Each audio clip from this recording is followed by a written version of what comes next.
So today I'm demonstrating lunging with two reins, but over poles. We've got some sort of short, narrow half rounds that are wooden and cut up and painted.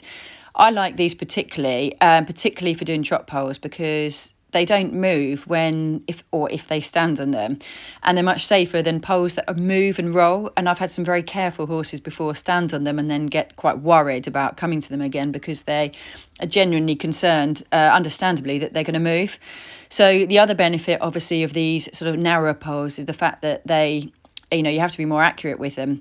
It's a really good way to have a measure of where the horse is. Is it straight? Can I steer it? All these sort of different things. And I've put these 3 poles on each side, and it's a 20-metre circle. I've put them 9 feet apart, middle to middle, on a fan. And you can work inside the circle a little bit and on the outside as well, just to mix it up. And, it's really good then for the horse's proprioception and coordination to work out where they need to be with their footfall and when they need to be able to lift their legs up and be more careful, really. So it's quite a nice way to keep a horse sort of stimulated in its brain and to be able to, sort of work the brain and sort of muscles at the same time. The other thing I really like about this and using any pole work is it activates the hind leg and really activates the hock. So you'll see this horse actually has a really nice way of using her hock. She rotates the hock joint and bends the hock well.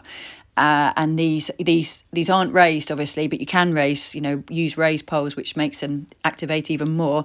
But you can really start to see the hock bend and therefore improve the trot and ultimately the self-carriage.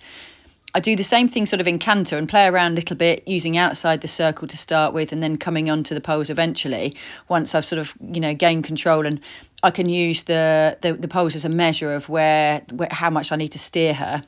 You'll see she actually falls in a bit in the circle, then out, so she falls to the left because she's sort of cut the corner sometimes. So it's quite a good way for me to have to work out, well how am I going to turn her? What do I have to use the right rein a little bit more, and can I push her around a bit more to be able to get her a little bit more to the inside of the rails? And on the left rein here, you'll notice that actually she's not quite so good, and we meet the poles wrong a couple of times to start with.